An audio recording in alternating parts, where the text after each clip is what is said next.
चुनिंदा प्रश्न लिया गया आज के इस लेक्चर में, तो कंप्लीट इसे आप सभी जरूर कवर कर लीजिएगा। तो चलिए शुरू करते हैं आज की इस क्लासेस को। क्लास को लाइक करके आप सभी अपने दोस्तों में शेयर जरूर कीजिएगा। देखिए आपका एक लाइक हमें मोटिवेट कराता है, तो लाइक आपसे जरूर कर दिया कीजिए क्लास को। तो चलिए शुरू करते हैं। आइए फर्स्ट क्वेश्चन करते हैं। पहला क्वेश्चन है कि भारतीय संविधान का अनुच्छेद 98 किसके लिए प्रावधान करता है? अगर इन सेट में किसी भी क्वेश्चन का आंसर पता हो तो अपना आंसर आप सभी नीचे कमेंट बॉक्स में बता सकते हैं। तो देखिए भारतीय संविधान का अनुच्छेद 98 जो है फ्रेंड, ये प्रावधान करता है संसद का सचिवालय को। ऑप्शन में एक करेक्ट आंसर है, ध्यान रखिएगा किसे करता है, तो संसद का सचिवालय को करता है। अगला क्वेश्चन है क्वेश्चन नंबर 2, भारतीय संविधान के किस भाग में लोकसभा अध्यक्ष के लिए प्रावधान है? भारतीय संविधान के किस भाग में जो कि फ्रेंड लोकसभा के अध्यक्ष के लिए प्रावधान किया गया है? तो राइट आंसर ऑप्शन में हो जाएंगे भाग 5 में है। ध्यान रखिएगा भाग 5 में लोकसभा अध्यक्ष के लिए प्रावधान किया गया है। ऑप्शन में ए राइट आंसर रहेंगे। अगला देखिए, निम्नलिखित में से कौन राज्यसभा का अध्यक्ष है? तो राइट आंसर ऑप्शन में हो जाएंगे भारत के उपराष्ट्रपति राज्यसभा के अध्यक्ष होते हैं। अगर क्वेश्चन आपसे इसे पूछ लिया जाए कि उपराष्ट्रपति को शपथ कौन दिलाता है, तो राष्ट्रपति दिलाता है। अगर त्याग पत्र भी देना हो तो किसको देगा ये? उपराष्ट्रपति राष्ट्रपति को ही त्याग पत्र संबोधित करेगा। अगला क्वेश्चन है क्वेश्चन नंबर 4। क्वेश्चन नंबर 4 ये है कि निम्नलिखित में से कौन बिहार का पहला लोकायुक्त था? बिहार का पहला लोकायुक्त कौन था? तो right answer option number A हो जाएंगे श्री श्रीधर वासुदेव सहानी था। ध्यान रखिएगा आप सभी, कौन थे? श्री श्रीधर वासुदेव सहानी बिहार का पहला लोकायुक्त था। ऑप्शन में ए राइट आंसर है। फिर अगला क्वेश्चन देख लीजिए, लखनऊ संधि पर हस्ताक्षर करते समय भारत का वायसराय कौन था? लखनऊ संधि पर हस्ताक्षर करते समय भारत का वायसराय कौन था? तो राइट आंसर ऑप्शन में भेजेंगे लॉर्ड चैम्सफोर्ड था। फिर ध्यान रखिएगा आप सभी, लॉर्ड चैम्सफोर्ड के द्वारा हस्ताक्षर किया गया था लखनऊ संधि पर। लखनऊ संधि कब हुआ था? लखनऊ समझौता 1916 में हुआ था। ध्यान रखिएगा आप सभी, की शुरुआत की। तो ए राइट आंसर है, नेमी विधेय के द्वारा विधेय साम्राज्य की शुरुआत की गई थी। फ्रेंड ध्यान रखिएगा आप सभी। तो यहाँ पे क्या हो जाएगा? एक करेक्ट आंसर हो जाएंगे नेमी विधेय के द्वारा।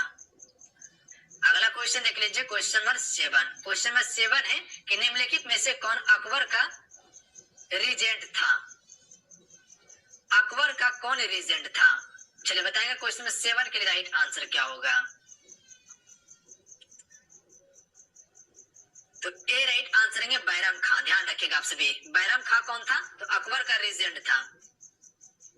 एक करेक्ट आंसर है। देखिए अकबर के समय में जो पानीपत का दूसरा युद्ध लड़ा गया था 1556 में, वो बैरम खां के समय ही लड़ा गया था। बैरम खां अकबर का संरक्षण था, क्योंकि उस समय अकबर कौन क्या था? बच्चे थे। तो इसका संरक्षण कौन कर रहा था? तो बैरम खां कर रहा था। बाबर कौन था? तो बाबर जो है कि हुमायूं का पिता यानी कि मुगल वंश के संस्थापक था, और इसके समय में पानीपत का प्रथम युद्ध हुआ था 1526 ईस्वी में। ध्यान रखिएगा आप सभी, किसको पराजित किया था? इब्राहिम लोदी को। अगला क्वेश्चन देखिए, स्वामी विवेकानंद का जन्म किस वर्ष हुआ था?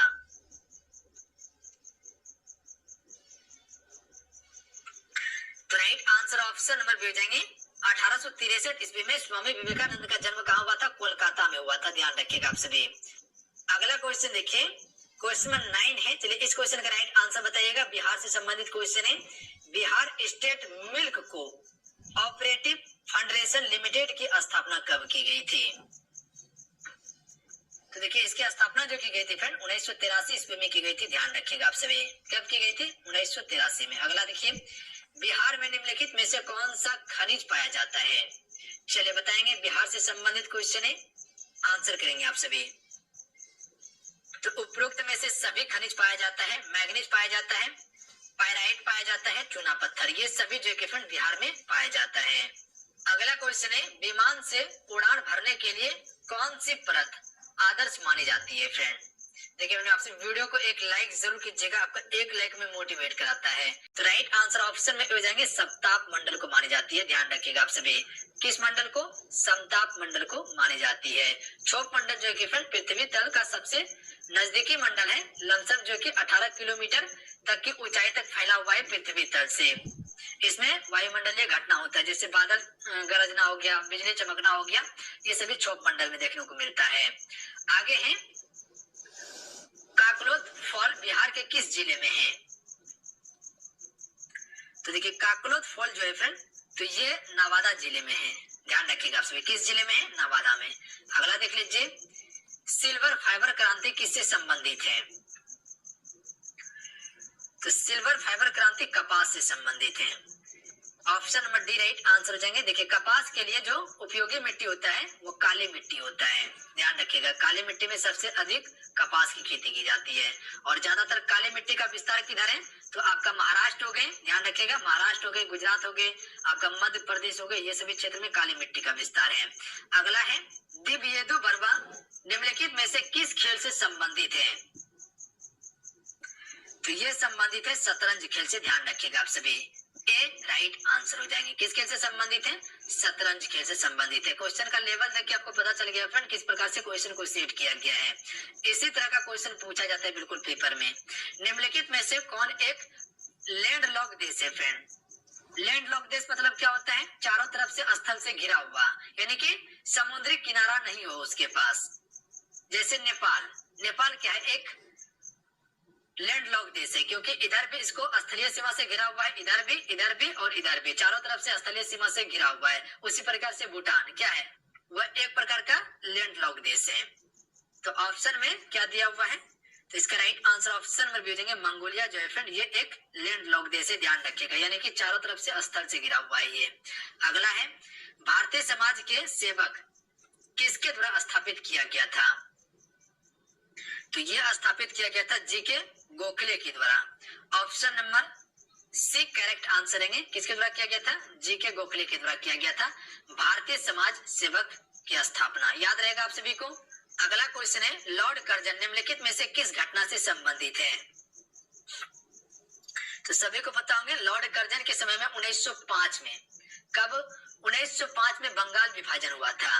तो ए राइट आंसर हो जाएंगे, बंगाल विभाजन से संबंधित है लॉर्ड कर्जन। याद रहेगा आप सभी को। अगला देखिए मौद्रिक नीति के संचालन की जिम्मेदारी किसके साथ निहित है? मौद्रिक नीति के संचालन की जिम्मेदारी जो है फिर ये किसके साथ निहित है? तो ये निहित है भारतीय रिजर्व बैंक के साथ में। बी राइट आंसर है। ध्यान रखिएगा किसके साथ में है? भारतीय रिजर्व बैंक के साथ में है। अगला क्वेश्चन देख लीजिए, लेंस की शक्ति की इकाई एसआई इकाई है। लेंस की शक्ति की एसआई इकाई क्या है? तो सी राइट आंसर हो जाएंगे, डायोप्टर होता है लेंस की शक्ति की एसआई इकाई। ध्यान रखिएगा, सी करेक्ट आंसर है। अगला देख लीजिए, निम्नलिखित में से कौन भारत में अंग्रेजी ईस्ट इंडिया कंपनी द्वारा पहला किला था? यानी कि अंग्रेजी ईस्ट इंडिया कंपनी के द्वारा पहला किला स्थापित किया गया था। तो ये किला का नाम है फोर्ट सेंट जॉर्ज है। तो बी राइट आंसर हो जाएंगे, फोर्ट सेंट जॉर्ज। ये अंग्रेजी ईस्ट इंडिया कंपनी का भारत में पहला किला था। अगला क्वेश्चन कर लेते हैं फ्रेंड कि बाजार में एकाधिकार की स्थिति निम्न में से किसको संदर्भित करती है? बाजार में एकाधिकार की स्थिति को किसके द्वारा संदर्भित किया जाता है? चलिए क्वेश्चन 21 के लिए राइट आंसर बताइएगा आप सभी। देखिए अगर आप सभी थोड़ा सा कोशिश कीजिएगा तो आंसर कर सकते हैं। अगर क्वेश्चन का आंसर गलती भी होता है तो इसके लिए टेंशन नहीं लेना है आपको, क्योंकि गलती नहीं कीजिएगा तो सही कर ही नहीं पाइएगा आप सभी। तो गलती से ही आदमी सीखता है, तो गलती होता है तो कहीं कोई दिक्कत नहीं है, आप सभी आंसर जरूर किया कीजिए। तो right answer option number D हो जाएंगे, एक विक्रेता कई खरीदार होते हैं। तो भारत में एकाधिकार की स्थिति को जो संदर्भित करता है एक विक्रेता और कई खरीदार करता है। अगला देख लीजिए, मांग में कमी और आपूर्ति में वृद्धि का संतुलन मूल्य पर क्या प्रभाव पड़ेगा? बिल्कुल इसी प्रकार का क्वेश्चन आपके पेपर में पूछा जा रहा है। ध्यान रखिएगा आप सभी, क्योंकि अब पैटर्न चेंज होते जा रहा है, न्यू सब क्वेश्चन आपको ऐड करके दिया जा रहा है। तो उसी हिसाब से आपको प्रैक्टिस करना होगा, उस लेवल तक लेके जाना होगा, तभी आप एग्जाम को क्रैक कर पाइएगा। ऐसे तो हलवा पूरी है नहीं कि सभी को मिल जाएगा, बिल्कुल नहीं मिलेगा। तो उस लेवल तक आपको प्रैक्टिस करना होगा, तभी आप एग्जाम को क्रैक कर पाइएगा फ्रेंड। तो मेरे साथ बने रहिए, सभी तरह का क्वेश्चन आपको कवर करवाएंगे। तो ए राइट आंसर है संतुलन मूल्य में कमी आएगी, ध्यान रखिएगा। क्वेश्चन क्या कहा गया था हम सभी से, प्रभाव पड़ेगा, तो संतुलन मूल्य में क्या आ जाएगी, कमी आ जाएगी। अगला क्वेश्चन देखिए, क्वेश्चन नंबर 23। क्वेश्चन क्या कहना चाह रहा है कि रॉलेट एक्ट 1919 क्या था। आप सभी को बताओगे कि रॉलेट एक्ट 1919 में पारित किया गया था, पर ये क्या था। तो अगर थोड़ा सा दिमाग लगाइएगा, अगर थोड़ा सा अगर पढ़े भी होंगे तो आंसर कर लीजिएगा आप सभी। ये एक प्रकार का कानून था, ध्यान रखिएगा। तो इसका सी राइट आंसर हो जाएंगे। इसने राजनीतिक गतिविधियों को दबा दिया और 2 साल तक बिना किसी मुकदमे के राजनीतिक कैदियों को हिरासत में रखने की अनुमति दी गई थी, यानी कि बिना किसी मुकदमे का कैद किया जा रहा था, ध्यान रखिएगा। इसमें किसी का सुनवाई नहीं होता था। तो ये था रॉलेट एक्ट, जिसे काला कानून भी कहा जाता है। अगला क्वेश्चन देखिए, निम्नलिखित में से कौन स्वतंत्र भारत के पहले सेना अधिकारी थे जिन्हें फील्ड मार्शल के पद से सम्मानित किया गया था। राइट आंसर ऑप्शन में दे सेम मॉनेक्शॉ था, ध्यान रखिएगा आप सभी। अगला क्वेश्चन कर लेते हैं, क्वेश्चन नंबर 25। क्वेश्चन है कि बंगाल के विभाजन विरोधी आंदोलन के नेता कौन थे। तो इसके नेता ये सभी थे, कृष्ण कुमार मित्र थे, रविन्द्रनाथ टैगोर थे, सुरेंद्र नाथ बनर्जी थे। तो ये सभी थे, ध्यान रखिएगा आप सभी। डी राइट आंसर है। बंगाल विभाजन के बारे में पता है, 1905 में हुआ था, लॉर्ड कर्जन के समय में। अगला है राजवाड़ा महल सांस्कृतिक धरोहर परियोजना, ये स्थित है कहाँ पे। ये एक प्रकार का क्या है, सांस्कृतिक धरोहर परियोजना है जो स्थित है। तो ये इंदौर में स्थित है। ए राइट आंसर है। इंदौर कहाँ पे है, मध्य प्रदेश में है। अगला क्वेश्चन देखिए, सरकारी कर्मचारियों का महंगाई भत्ता डीए और श्रमिकों और नियोक्ता के बीच मजदूरी अनुबंध डैश पर आधारित होता है। तो ये जो आधारित होता है फ्रेंड, उपभोक्ता मूल्य सूचकांक यानी कि सीपीआई पर आधारित होता है। क्वेश्चन एक बार फिर से समझिए, क्वेश्चन क्या कहना चाह रहा है। क्वेश्चन का कहने का मतलब ये है कि सरकारी कर्मचारी का महंगाई भत्ता जो होता है डीए और श्रमिकों और नियोक्ता के बीच मजदूरी अनुबंध, ये जो आधारित होता है वो किस पर होता है, उपभोक्ता मूल्य सूचकांक यानी कि सीपीआई पर आधारित होता है। बी राइट आंसर है। अगला क्वेश्चन देखिए कि सरकार द्वारा दूसरी हरित क्रांति को क्यों प्रारंभ की गई। दूसरी हरित क्रांति को क्यों प्रारंभ की गई थी, तो ध्यान रखिएगा आप सभी। ये इसलिए की गई थी अस्थायी दृष्टिकोण के साथ कृषि उत्पादन को बढ़ावा देने के लिए, ध्यान रखिएगा। ए राइट आंसर है। कृषि को बढ़ावा देने के लिए ही दूसरी हरित क्रांति की शुरुआत की गई थी, क्योंकि आप सभी को पता होगा कि हरित क्रांति जो संबंधित है वो खाद्यान्न उत्पादन से है और सबसे अधिक इसका प्रभाव पड़ा था गेहूं पर। अगला क्वेश्चन देखिए, बेस एरोसियन और प्रॉफिट शिफ्टिंग बीईपीएस के लिए निम्नलिखित में से कौन सा एक विकल्प सही है। तो राइट आंसर ऑप्शन में जाएंगे कर परिहार रणनीति, ये विकल्प बिल्कुल सत्य है, ध्यान रखिएगा आप सभी। बीईपीएस के लिए बिना परिवक्ता अवधि वाली निश्चित आय क्या कहलाती है। तो इसे हम सभी बेमियादी बांड कहते हैं। क्या कहते हैं, बेमियादी बांड कहते हैं। ऑप्शन में ए राइट आंसर है। अगला क्वेश्चन देख लीजिए, न्याय के साथ विकास और गरीबी हटाओ किस पंचवर्षीय योजना का मुख्य उद्देश्य थे। किस पंचवर्षीय योजना के मुख्य उद्देश्य थे, न्याय के साथ विकास और गरीबी हटाओ। तो गरीबी हटाओ का नारा जो दिया गया था ये 5वीं पंचवर्षीय योजना में दिया गया था और ये योजना मात्र में 4 वर्ष ही चला था, ध्यान रखिएगा आप सभी। और ये पंचवर्षीय योजना का समय अवधि 1974 से लेके 1978 तक ही था, ध्यान रखिएगा। अगला है, मुद्रा का अवमूल्यन अधिक लाभदायक होगा यदि डैश है।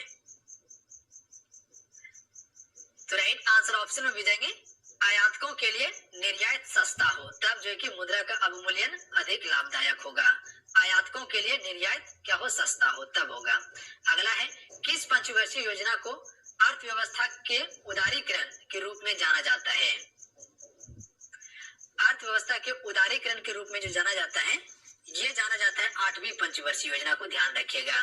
बी राइट आंसर हो जाएगा। अगर इसका टाइम पीरियड की बात किया जाए तो ये 1992 से लेके 1997 तक चला था, फ्रेंड ध्यान रखिएगा आप सभी। अगला क्वेश्चन देखिए, डैश को मंदी कहा जाता है? तो मंदी किसे कहा जाता है? ए राइट आंसर है वस्तुओं की पर्याप्त मांग के लिए उत्पादन और रोजगार में कमी, इसे ही क्या कहते हैं? मंदी कहा जाता है। ध्यान रखिएगा, वस्तुओं की